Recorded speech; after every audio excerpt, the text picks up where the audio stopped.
Hello friends, आपका स्वागत है हमारे एस स्टडी गुप्ता चैनल में। तो आज की इस वीडियो में हम इकोनॉमिक्स क्लास 10 चैप्टर 1 अर्थव्यवस्था एवं विकास का इतिहास के ऑल एमसीक्यू कवर करेंगे। आज की वीडियो बहुत ही महत्वपूर्ण होगा और ये क्लास 10 2022 मैट्रिक एग्जाम के लिए बहुत ही महत्वपूर्ण है। आज की इस वीडियो में कुल हम 47 एमसीक्यू यानी ऑब्जेक्टिव क्वेश्चन कवर करेंगे। अगर आप हमारे चैनल पर नए हो तो मेरे चैनल को सब्सक्राइब करके और बेल आइकन को ऑल पर सेट कर लें, ताकि मैं जो कुछ भी वीडियो बनाता रहूँ आपके पास नोटिफिकेशन पहुंचता रहे। तो चलिए स्टार्ट करते हैं। तो पहला क्वेश्चन है कि इनमें किसको प्राथमिक क्षेत्र कहा जाता है। तो ऑप्शन ए है सेवा क्षेत्र, ऑप्शन बी है कृषि क्षेत्र, ऑप्शन सी है औद्योगिक क्षेत्र, ऑप्शन डी है इनमें से कोई नहीं। तो किसको प्राथमिक क्षेत्र कहा जाता है। तो पहला का राइट आंसर होगा ऑप्शन नंबर बी, कृषि क्षेत्र को प्राथमिक क्षेत्र भी कहा जाता है। तो पहला का right answer option number B, कृषि क्षेत्र को प्राथमिक क्षेत्र कहा जाता है। अगला क्वेश्चन है 2 नंबर क्वेश्चन है, इनमें कौन से देश में मिश्रित अर्थव्यवस्था है। तो किस देश में मिश्रित अर्थव्यवस्था है। तो ऑप्शन है अमेरिका, ऑप्शन बी है रूस, ऑप्शन सी है भारत, ऑप्शन डी है इनमें से कोई नहीं। तो किस देश में मिश्रित अर्थव्यवस्था है। तो भारत देश में मिश्रित अर्थव्यवस्था है। तो 2 नंबर का जो राइट आंसर होगा ऑप्शन नंबर सी होगा। ऑप्शन नंबर सी, भारत में मिश्रित अर्थव्यवस्था है। भारत में कैसा अर्थव्यवस्था है। तो मिश्रित अर्थव्यवस्था है। तो चलिए अगला क्वेश्चन देखते हैं 3 नंबर क्वेश्चन है, भारत में योजना आयोग का गठन कब किया गया था। तो ऑप्शन ए है 15 मार्च 1950, ऑप्शन बी है 15 सितंबर 1950, ऑप्शन सी है 15 अक्टूबर 1951, ऑप्शन डी है इनमें से कोई नहीं। तो भारत में योजना आयोग का गठन जो किया गया था वो 15 मार्च 1950 को भारत में योजना आयोग का गठन किया गया था। तो भारत में योजना आयोग का गठन कब किया गया था। तब 15 मार्च 1950 को, यानी 3 नंबर का right answer option number A होगा। तो 4 नंबर क्वेश्चन है कि जिस जिस देश का राष्ट्रीय आय अधिक होता है वह देश क्या कहलाता है। जिस देश का राष्ट्रीय आय अधिक होता है वह देश क्या कहलाता है। तो ऑप्शन ए है अविकसित, ऑप्शन बी है विकसित, ऑप्शन सी है अर्धविकसित, ऑप्शन डी है इनमें से कोई नहीं। तो जिस देश का राष्ट्रीय आय अधिक होता है वह देश विकसित देश कहलाता है। तो 4 नंबर का जो राइट आंसर होगा ऑप्शन नंबर बी होगा, कि जिस देश का राष्ट्रीय आय अधिक होता है वह देश विकसित देश कहलाता है। तो चलिए अगला क्वेश्चन देखते हैं 5 नंबर क्वेश्चन है, इनमें से किसे पिछड़ा राज्य कहा जाता है। इनमें से किसे पिछड़ा राज्य कहा जाता है। तो ऑप्शन ए है पंजाब, ऑप्शन बी है केरल, ऑप्शन सी है बिहार, ऑप्शन डी है दिल्ली। तो बिहार राज्य को पिछड़ा राज्य कहा जाता है। तो किसे पिछड़ा राज्य कहा जाता है। तो बिहार राज्य को पिछड़ा राज्य कहा जाता है। तो 5 नंबर का जो राइट आंसर होगा ऑप्शन नंबर सी होगा, बिहार राज्य को पिछड़ा राज्य कहा जाता है। अगला क्वेश्चन है कि शेयर बाजार की नियामक संस्था कौन है। शेयर बाजार की नियामक संस्था कौन है। तो ऑप्शन ए है SIDBI, ऑप्शन बी है SCBI, ऑप्शन सी है RBI, ऑप्शन डी है स्टॉक एक्सचेंज। तो शेयर बाजार की जो नियामक संस्था है वह SCBI है, SCBI। तो 6 नंबर का जो राइट आंसर होगा ऑप्शन नंबर बी होगा, कि शेयर बाजार की नियामक संस्था SCBI है। अगला क्वेश्चन है 7 नंबर क्वेश्चन है कि भारत में किस राज्य की प्रति व्यक्ति आय सबसे कम है। भारत में किस राज्य की प्रति व्यक्ति आय सबसे कम है। तो ऑप्शन ए है बिहार, ऑप्शन बी है पंजाब, ऑप्शन सी है हरियाणा, ऑप्शन डी है गोवा। तो भारत में भारत में बिहार राज्य की भारत में बिहार राज्य की प्रति व्यक्ति आय सबसे कम है। तो 7 नंबर का जो राइट आंसर होगा ऑप्शन नंबर ए होगा, भारत में बिहार राज्य की प्रति व्यक्ति आय सबसे कम है। अगला क्वेश्चन है 8 नंबर क्वेश्चन है, भारत में नीति आयोग की स्थापना कब हुई। भारत में नीति आयोग की स्थापना कब हुई। तो ऑप्शन ए है 1950, ऑप्शन बी है 1951, ऑप्शन सी है 2015, ऑप्शन डी है 2016। तो भारत में नीति आयोग की स्थापना 2015 ईस्वी में की गई थी। भारत में नीति आयोग की स्थापना कब की गई थी। तो 2015 ईस्वी में। और योजना आयोग का नाम बदलकर ही नीति आयोग रखा गया था। योजना आयोग का नाम बदलकर नीति आयोग रखा गया था। योजना का नाम बदलकर क्या रखा गया था। तो नीति आयोग रखा गया था। और कब रखा गया था। तो 1 जनवरी 2015 को योजना आयोग का नाम बदलकर नीति आयोग रख दिया गया था, 1 जनवरी 2015 को। और इसके अध्यक्ष प्रधानमंत्री होते हैं। इसके अध्यक्ष कौन होते हैं। तो प्रधानमंत्री इसके अध्यक्ष होते हैं। भारत में नीति आयोग का स्थापना कब किया गया था। तो 2015 ईस्वी को। 8 नंबर का right answer option number C. अगला क्वेश्चन है 9 नंबर क्वेश्चन है, मिश्रित अर्थव्यवस्था का कौन सा राष्ट्र है। मिश्रित अर्थव्यवस्था वाला कौन सा राष्ट्र है। तो ऑप्शन ए है भारत, ऑप्शन बी है हंगरी, ऑप्शन सी है चीन, ऑप्शन डी है अमेरिका। तो मिश्रित अर्थव्यवस्था वाला जो राष्ट्र है वह है भारत। तो 9 नंबर का राइट आंसर होगा ऑप्शन नंबर ए, कि मिश्रित अर्थव्यवस्था वाला राष्ट्र जो है वह भारत है।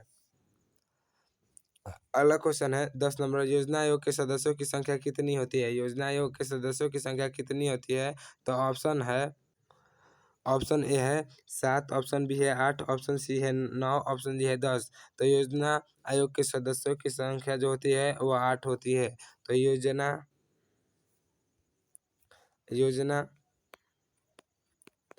आयोग के सदस्यों की संख्या जो होती है वह कितनी होती है? तो 8 होती है। योजना आयोग के सदस्यों की संख्या 8 होती है। तो option number B right answer. अगला क्वेश्चन है, बिहार में जीवन यापन का मुख्य साधन कौन है? बिहार में जीवन यापन का मुख्य साधन कौन है? तो ऑप्शन ए है कृषि, ऑप्शन बी है उद्योग, ऑप्शन सी है व्यापार, ऑप्शन डी है उपयुक्त सभी। तो बिहार में जीवन यापन का जो मुख्य साधन है वह कृषि है। तो 11 नंबर का राइट आंसर होगा ऑप्शन नंबर ए, बिहार में जीवन यापन का मुख्य साधन कृषि है। अगला क्वेश्चन है 12 नंबर। 12 नंबर क्वेश्चन है कि देश में सब्जी के उत्पादन में बिहार राज्य का कौन सा स्थान है? तो ऑप्शन ए है पहला, ऑप्शन बी है दूसरा, ऑप्शन सी है तीसरा, ऑप्शन डी है चौथा।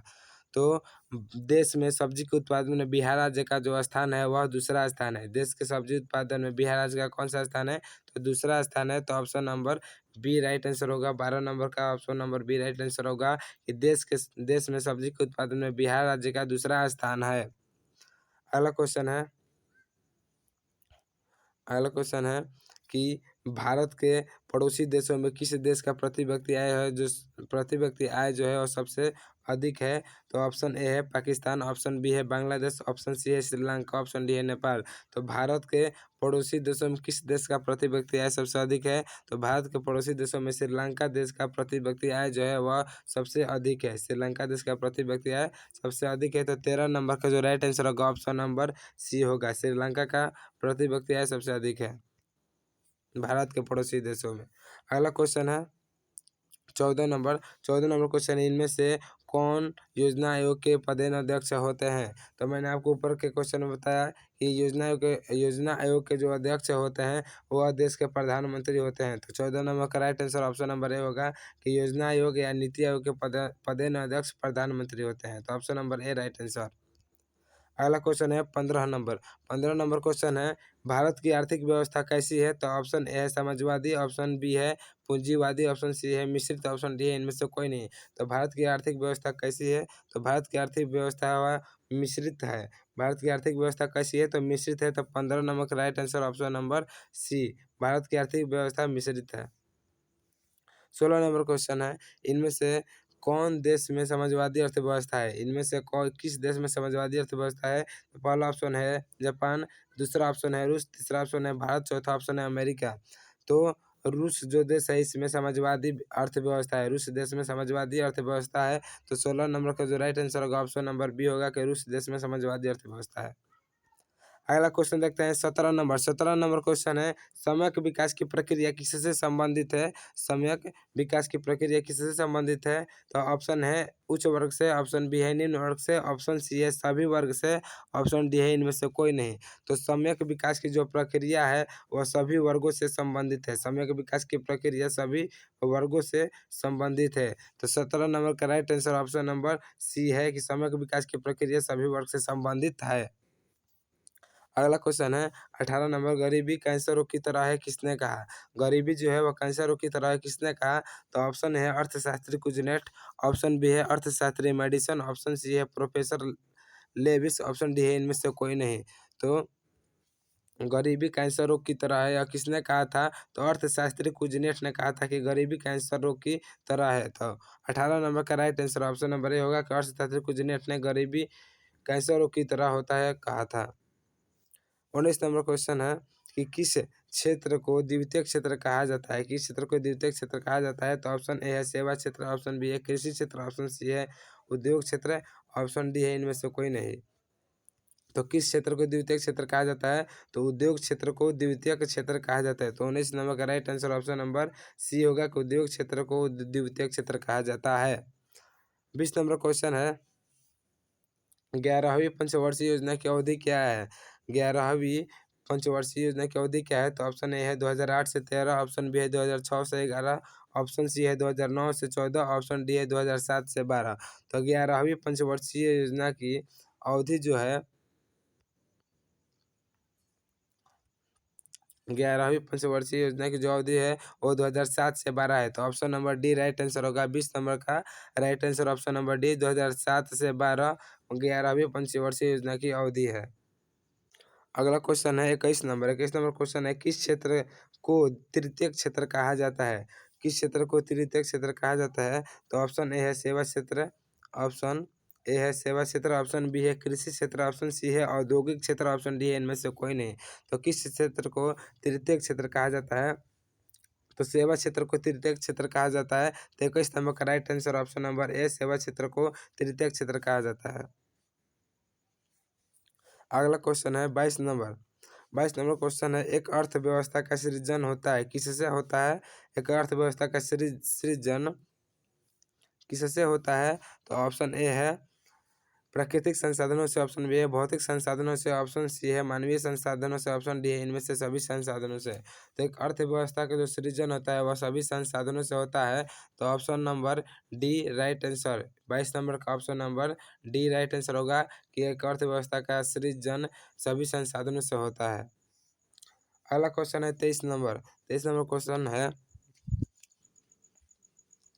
कि राष्ट्रीय विकास परिषद का गठन कब हुआ था? राष्ट्रीय विकास परिषद का गठन कब हुआ?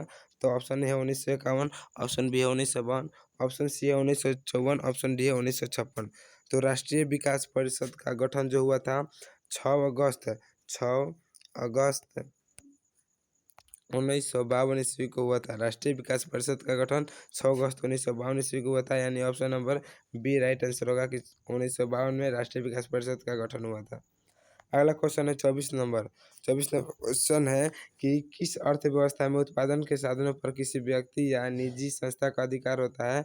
किस अर्थव्यवस्था में उत्पादन के साधनों पर निजी व्यक्ति या संस्था का अधिकार होता है? तो ऑप्शन नंबर ए है पूंजीवादी अर्थव्यवस्था में, ऑप्शन बी है समाजवादी अर्थव्यवस्था में, ऑप्शन सी है मिश्रित अर्थव्यवस्था में, ऑप्शन डी इनमें से कोई नहीं। तो किस अर्थव्यवस्था में उत्पादन के साधनों पर किसी व्यक्ति या निजी संस्था का अधिकार होता है? तो पूंजीवादी अर्थव्यवस्था में। पूंजीवादी अर्थव्यवस्था में किसी व्यक्ति या निजी संस्था का अधिकार होता है। तो 24 नंबर का right answer option number A पूंजीवादी अर्थव्यवस्था में किसी व्यक्ति या निजी संस्था का अधिकार होता है। अगला क्वेश्चन है 25 नंबर। 25 नंबर क्वेश्चन है, भारत की प्रथम पंचवर्षीय योजना का कार्यकाल कितना था? तो ऑप्शन है 1950 से 1955, ऑप्शन बी है 1951 से 1956, ऑप्शन सी है 1952 से 1957, ऑप्शन डी है 1954 से 1959।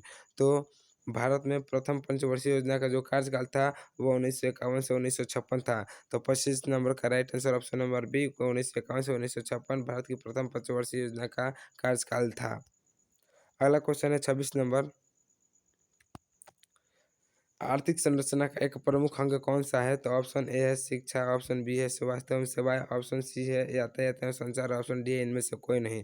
तो आर्थिक संरचना का जो एक मुख्य अंग है वह है यातायात एवं संचार। तो 26 नंबर का right answer option number C होगा, यातायात एवं संचार आर्थिक संरचना का एक मुख्य अंग है। 27 नंबर क्वेश्चन है, आर्थिक क्रियाओं का उद्देश्य क्या होता है? आर्थिक क्रियाओं का उद्देश्य क्या होता है? तो ऑप्शन ए है जीविकोपार्जन, ऑप्शन बी है मनोरंजन, ऑप्शन सी है ए और बी दोनों, ऑप्शन डी है इनमें से कोई नहीं। तो आर्थिक क्रियाओं का जो उद्देश्य होता है वह जीविकोपार्जन होता है। तो 27 नंबर का राइट आंसर होगा ऑप्शन नंबर ए कि आर्थिक क्रियाओं का मुख्य उद्देश्य जीविकोपार्जन होता है। अगला क्वेश्चन है 28 नंबर। 28 नंबर क्वेश्चन है कि पशुपालन एवं मत्स्य पालन किस क्षेत्र के अंग है? तो ऑप्शन ए है प्राथमिक क्षेत्र, ऑप्शन बी है द्वितीय क्षेत्र, ऑप्शन सी है तृतीय क्षेत्र, ऑप्शन डी इनमें से कोई नहीं। तो पशुपालन और मत्स्य पालन प्राथमिक क्षेत्र के अंग हैं।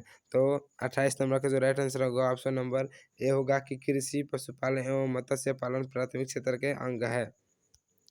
29 नंबर क्वेश्चन है, निम्नलिखित में कौन सामाजिक संरचना का अंग है? निम्नलिखित में कौन सामाजिक संरचना का अंग है? तो ऑप्शन ए है शिक्षा एवं प्रशिक्षण, ऑप्शन बी है स्वास्थ्य सेवाएं, ऑप्शन सी है आवास, ऑप्शन डी है उपयुक्त सभी। तो 29 नंबर का जो राइट आंसर होगा ऑप्शन नंबर डी होगा उपयुक्त सभी। तो निम्नलिखित में कौन सामाजिक संरचना का अंग है? तो शिक्षा एवं प्रशिक्षण, स्वास्थ्य सेवाएं और आवास, ये तीनों ही सामाजिक संरचना के अंग है। तो 29 नंबर का right answer option number D. तो चलिए अगला क्वेश्चन देखते हैं 30 नंबर। 30 नंबर क्वेश्चन है, सामान्यतः किसी देश के विकास का स्तर किस आधार पर निर्धारित किया जाता है? तो ऑप्शन ए है प्रति व्यक्ति आय, ऑप्शन बी है साक्षरता दर, ऑप्शन सी है स्वास्थ्य की स्थिति, ऑप्शन डी है इनमें से सभी। तो सामान्यतः किसी भी देश के विकास का जो स्तर होता है वह वह प्रति व्यक्ति आय, साक्षरता दर, स्वास्थ्य की स्थिति, ये तीनों आधार पर निर्धारित किया जाता है। तो 30 नंबर का राइट आंसर होगा ऑप्शन नंबर डी, इनमें से सभी। कि सामान्यतः किसी भी देश के विकास का स्तर जो होता है वह प्रति व्यक्ति आय, साक्षरता दर और स्वास्थ्य की स्थिति के आधार पर निर्धारित किया जाता है। तो 30 नंबर का right answer option number D, इनमें से सभी। अगला क्वेश्चन है 31 नंबर क्वेश्चन है कि अर्धविकसित देशों की कार्यशील जनसंख्या का अधिकांश भाग संलग्न रहता है किस क्षेत्र में? तो किस क्षेत्र में अर्धविकसित देशों की कार्यशील जनसंख्या का अधिकांश भाग संलग्न रहता है? तो ऑप्शन ए है प्राथमिक क्षेत्र, ऑप्शन बी है औद्योगिक क्षेत्र, ऑप्शन सी है सेवा क्षेत्र, ऑप्शन डी है इनमें से कोई नहीं। तो प्राथमिक क्षेत्र में जो अर्धविकसित देश होते हैं उनकी कार्यशील जनसंख्या का अधिकांश भाग प्राथमिक क्षेत्र में ही संलग्न रहता है। तो 31 नंबर का right answer option number A होगा कि अर्धविकसित देशों की कार्यशील जनसंख्या का अधिकांश भाग प्राथमिक क्षेत्र में संलग्न रहता है। तो 31 नंबर का right answer option number A, प्राथमिक क्षेत्र में। 32 नंबर क्वेश्चन है निम्नलिखित में कौन मिश्रित अर्थव्यवस्था की विशेषता है? निम्नलिखित में कौन मिश्रित अर्थव्यवस्था की विशेषता है? तो ऑप्शन ए है निजी क्षेत्र, ऑप्शन बी है सार्वजनिक क्षेत्र, ऑप्शन सी है ए और बी दोनों, ऑप्शन डी है इनमें से कोई नहीं। तो मिश्रित अर्थव्यवस्था जो होता है वह पूंजीवादी अर्थव्यवस्था और समाजवादी अर्थव्यवस्था का मिश्रण होता है। तो इसका जो राइट आंसर होगा ऑप्शन नंबर सी होगा, ए और बी दोनों, यानी निजी क्षेत्र और सार्वजनिक क्षेत्र की विशेषता मिश्रित अर्थव्यवस्था है। तो राइट आंसर होगा 32 नंबर का सी, ऑप्शन नंबर सी, ए और बी दोनों। अगला क्वेश्चन है 33 नंबर की स्वतंत्रता प्राप्ति के बाद भारत का मुख्य आर्थिक उद्देश्य क्या है? तो स्वतंत्रता प्राप्ति के बाद भारत का मुख्य उद्देश्य तीव्र आर्थिक विकास, उत्पादन, रोजगार सृजन और निर्धनता निवारण है। यानी 33 का right answer option number D होगा, उपयुक्त सभी। स्वतंत्रता प्राप्ति के बाद भारत का मुख्य आर्थिक उद्देश्य तीव्र आर्थिक विकास, उत्पादन, रोजगार सृजन एवं निर्धनता निवारण है। तो option number D right answer. अगला क्वेश्चन है 34 नंबर क्वेश्चन है बिहार के आर्थिक पिछड़ेपन का प्रमुख कारण क्या है? तो ऑप्शन ए है जनसंख्या में तीव्र वृद्धि, ऑप्शन बी है कृषि पर अत्यधिक जनभार, तीसरा ऑप्शन है बाढ़ एवं सूखा का प्रकोप, चौथा ऑप्शन है इनमें से सभी। तो बिहार के आर्थिक पिछड़ेपन का जो प्रमुख कारण है वह जनसंख्या में तीव्र वृद्धि, कृषि पर अत्यधिक जनभार और बाढ़ एवं सूखा का प्रकोप, यानी option number D right answer होगा, उपयुक्त सभी। इन सभी कारणों की वजह से बिहार का जो आर्थिक है वह पिछड़ा हुआ है। तो बिहार का आर्थिक पिछड़ेपन का कारण क्या है? तो इनमें से सभी उपयुक्त, यानी 34 नंबर का right answer option number D. तो अगला क्वेश्चन है 35 नंबर की आर्थिक विकास की माप के लिए उपयुक्त सूचकांक है। आर्थिक विकास की माप के लिए कौन सा उपयुक्त सूचकांक है? तो ऑप्शन ए है राजकीय आय, ऑप्शन बी है प्रति व्यक्ति आय, ऑप्शन सी है राजनीतिक स्थायित्व, ऑप्शन डी इनमें से कोई नहीं। तो आर्थिक विकास की माप के लिए सबसे उपयुक्त सूचकांक जो है वह प्रति व्यक्ति आय है। तो 35 नंबर का right answer option number B होगा कि प्रति व्यक्ति आय आर्थिक विकास की माप के लिए उपयुक्त सूचकांक है। अगला क्वेश्चन है 36 नंबर क्वेश्चन है कि बिहार के जमशेदपुर में लोहा एवं इस्पात के कारखाने की स्थापना कब हुई थी? तो ऑप्शन ए है 1901 में, ऑप्शन बी है 1905 में, ऑप्शन सी है 1907 में, ऑप्शन डी है 1912 में। तो बिहार के जमशेदपुर में लोहा एवं इस्पात के कारखाने की स्थापना 1907 ईस्वी में हुई थी। तो 36 नंबर का जो राइट आंसर होगा ऑप्शन नंबर सी होगा, 1907 ईस्वी में बिहार के जमशेदपुर में लोहा एवं इस्पात के कारखाने की स्थापना हुई थी। तो 36 नंबर का right answer option number C. अगला क्वेश्चन है 37 नंबर क्वेश्चन है कि निम्नलिखित में कौन सा देश विकसित अर्थव्यवस्था का उदाहरण है? तो ऑप्शन ए है अमेरिका, ऑप्शन बी है श्रीलंका, ऑप्शन सी है भारत, ऑप्शन डी है इंडोनेशिया। तो निम्नलिखित में कौन सा देश विकसित अर्थव्यवस्था का उदाहरण है? तो अमेरिका जो है वह विकसित अर्थव्यवस्था का उदाहरण है। तो 37 नंबर का right answer option number A होगा कि अमेरिका विकसित अर्थव्यवस्था का उदाहरण है। और जो हमारा भारत देश है वह विकासशील देश है। हमारा भारत देश कैसा देश है? तो विकासशील देश है। तो 37 नंबर का right answer option number A होगा कि अमेरिका विकसित अर्थव्यवस्था का उदाहरण है। अगला क्वेश्चन है 38 नंबर क्वेश्चन है, विश्व पर्यावरण एवं विकास आयोग की स्थापना कब हुई थी? तो ऑप्शन ए है 1980, ऑप्शन बी है 1983, ऑप्शन सी है 1985, ऑप्शन डी है 1990। तो विश्व पर्यावरण एवं विकास आयोग की स्थापना जो हुई थी 1983 ईस्वी में हुई थी। विश्व पर्यावरण एवं विकास आयोग की स्थापना कब कब हुई थी? तो 1983 ईस्वी में। तो 38 नंबर का right answer option number B होगा कि 1983 ईस्वी में विश्व पर्यावरण एवं विकास आयोग की स्थापना हुई थी। अगला क्वेश्चन है 39 नंबर कि आर्थिक समृद्धि का संबंध किससे है? तो ऑप्शन ए है अल्पकाल से, ऑप्शन बी है दीर्घकाल से, ऑप्शन सी है ए और बी दोनों, ऑप्शन डी है इनमें से कोई नहीं। तो आर्थिक समृद्धि का जो संबंध है वह दीर्घकाल से है। तो 39 नंबर का right answer option number B होगा कि आर्थिक समृद्धि का संबंध दीर्घकाल से है। तो 39 का right answer option number B. अगर हमारा ये वीडियो आपको पसंद आ रहा है तो मेरे इस वीडियो को लाइक करें और अपने दोस्तों के पास ज़रूर ही शेयर करें। और मेरे चैनल पे आप नए हो तो मेरे चैनल को सब्सक्राइब करके बेल आइकन को ऑल पर सेट कर लें, ताकि मैं जो कुछ भी और वीडियो बनाऊँ तो आपके पास नोटिफिकेशन उसका पहुंचता जाए। तो चलिए अगला क्वेश्चन देखते हैं, आर्थिक विकास का गैर आर्थिक कारक कौन है? तो ऑप्शन ए है प्राकृतिक संसाधन, ऑप्शन बी है सामाजिक संस्थाएं, ऑप्शन सी है तकनीकी विकास, ऑप्शन डी है मानवीय संसाधन। तो आर्थिक विकास का गैर आर्थिक कारक कौन है?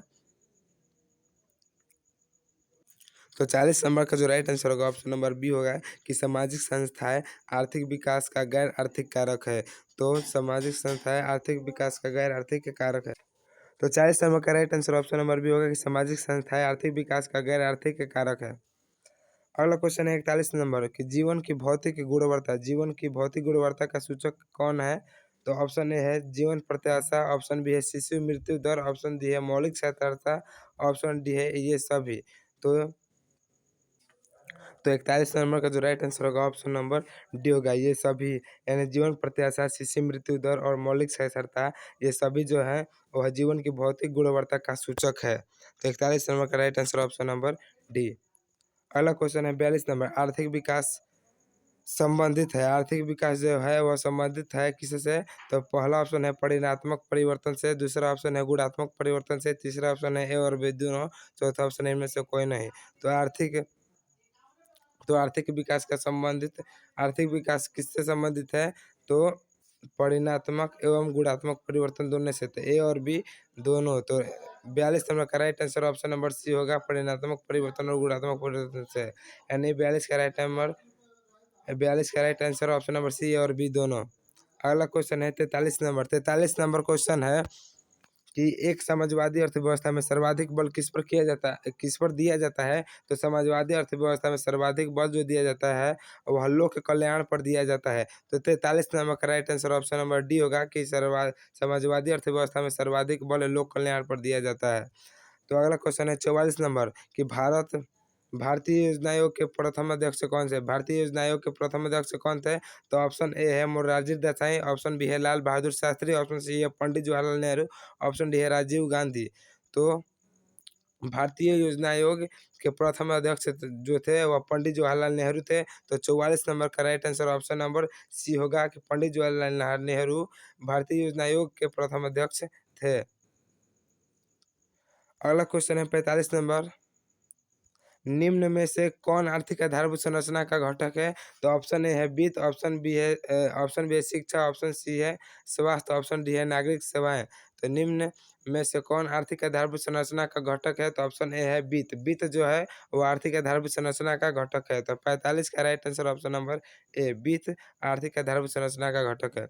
अगला क्वेश्चन है 46 नंबर क्वेश्चन है कि अर्थव्यवस्था के किस क्षेत्र से हरित क्रांति संबंधित है? तो आपको याद होगा कि हरित क्रांति जो किया गया था वह कृषि क्षेत्र के लिए किया गया था, कृषि के लिए किया गया था। तो कृषि क्षेत्र किससे संबंधित है? तो प्राथमिक क्षेत्र से। तो इसलिए 46 का जो राइट आंसर होगा ऑप्शन नंबर ए होगा कि प्राथमिक क्षेत्र से संबंधित है हरित क्रांति। तो 46 नंबर का right answer option number A कि अर्थव्यवस्था के किस क्षेत्र से हरित क्रांति संबंधित है, तो प्राथमिक क्षेत्र से। अगला क्वेश्चन है 47 नंबर, ऑपरेशन फ्लड क्या है? ऑपरेशन फ्लड क्या है? तो ऑप्शन ए है बाढ़ नियंत्रण, ऑप्शन बी है डेयरी विकास, ऑप्शन सी है बांध का रख रखाव, ऑप्शन डी है इनमें से कोई नहीं। तो डेयरी विकास जो है, अब लोग ऑपरेशन फ्लड जो है वह एक डेयरी विकास है, ऑपरेशन फ्लड डेयरी विकास है। तो 47 नंबर का जो राइट आंसर होगा ऑप्शन नंबर बी होगा कि ऑपरेशन फ्लड डेयरी विकास है। तो चलिए आज का यह वीडियो यहीं पर समाप्त करते हैं। अगर मेरा ये वीडियो आपको अच्छा लगा हो तो मेरे वीडियो को ज़रूर लाइक करें और अपने दोस्तों के पास ये वीडियो ज़रूर शेयर करें और खूब से खूब सब्सक्राइब करें। और चलिए धन्यवाद।